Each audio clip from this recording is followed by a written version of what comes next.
ഇന്നത്തെ വീഡിയോ ഇപ്പോൾ ആരും മിസ്സാക്കാണ്ട് കണ്ടോളൂ കേട്ടോ, ഫുള്ള് വാച്ച് ചെയ്തോളൂ കേട്ടോ.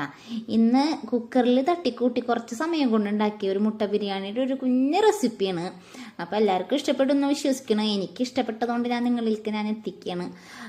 ഞാനിവിടെ 4 മുട്ട പുഴുങ്ങിയെടുത്തിട്ടുണ്ട്. നമുക്ക് ആവശ്യത്തിനനുസരിച്ച് മുട്ട പുഴുങ്ങിയെടുക്കുക. പിന്നെ അത് ഉപ്പ്, മഞ്ഞപ്പൊടി, മുളക് പൊടിയൊക്കെ, ഉപ്പ്, മഞ്ഞപ്പൊടി, മുളക് പൊടി, മസാലപ്പൊടി, കുരുമുളക് പൊടി, പിന്നെ കുറച്ച് വിനാഗിരിയും ചേർത്ത് കൊടുത്തിട്ട്, പിന്നെ കുറച്ച് ഓയിലും ചേർത്ത് കൊടുത്തിട്ട് അത് ഓയിലിൽ വറുത്തെടുക്കുക. പിന്നെ ബിരിയാണിക്ക് ഞാനിവിടെ എൻ്റെ കയ്യിൽ സാധനങ്ങളൊന്നുമില്ല. കാരണം എന്ന് വെച്ചിട്ടുണ്ടെങ്കിൽ ഞാൻ തൊട്ട് മുമ്പത്തെ വീഡിയോസിലൊക്കെ പറഞ്ഞിട്ടുണ്ട് ഞാൻ നാട്ടിൽ പോവുകയാണ്.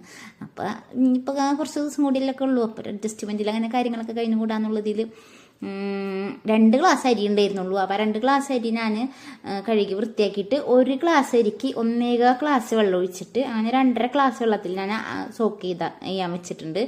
പിന്നെ കുക്കറിലേക്ക് ഇഞ്ചി, പച്ചമുളക്, വെളുത്തുള്ളി, സവാള 2 എടുത്തിട്ടുണ്ട്. തക്കാളി 1 കഷ്ണം ഉണ്ടായിരുന്നുള്ളൂ. അപ്പോൾ അതേ ഇട്ടുള്ളൂ. ടേസ്റ്റിനൊന്നും ഒരു കുറവുണ്ടായിരുന്നില്ല കേട്ടോ. അപ്പം നിങ്ങളും കുറച്ച് എടുത്താൽ മതി.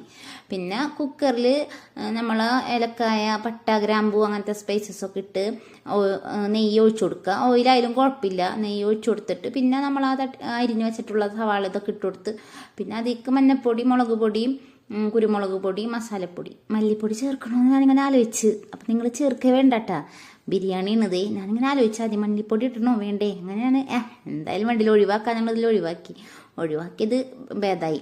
അങ്ങനെ പിന്നെ ആ മുട്ടയും ചേർത്ത് കൊടുത്തിട്ട് നന്നായിട്ട് ഇളക്കി യോജിപ്പിച്ച്, പിന്നെ നമ്മൾ സോക്ക് ചെയ്ത് വെച്ചിട്ടുള്ള അരി അതിലേക്ക് തട്ടിക്കൊടുത്ത് 2 വിസിൽ മാത്രം ഉപയോഗിച്ചുള്ളൂ. അടിയൊന്നും പിടിക്കാണ്ട് നല്ല അടിപൊളി കുക്കറിൽ മുട്ട ബിരിയാണി റെഡി ആയിട്ടുണ്ട്. അപ്പം നിങ്ങൾ എന്തായാലും തയ്യാറാക്കി നോക്കാൻ മറക്കണ്ട.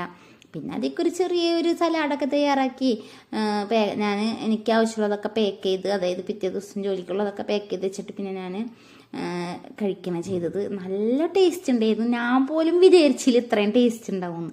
അത്രക്കും ടേസ്റ്റ് ഉണ്ടായിരുന്നു. ഞാനിവിടെ അരി എടുത്തത് ജീരകശാല അരിയാണ്, നെയ്ച്ചോറിൻ്റെ അരിയാണ് ഞാൻ എടുത്തത്. അപ്പം നിങ്ങൾക്ക് ഇഷ്ടപ്പെട്ടെന്ന് വിശ്വസിക്കണം. അപ്പം തയ്യാറാക്കി നോക്കാൻ മറക്കണ്ട കേട്ടോ.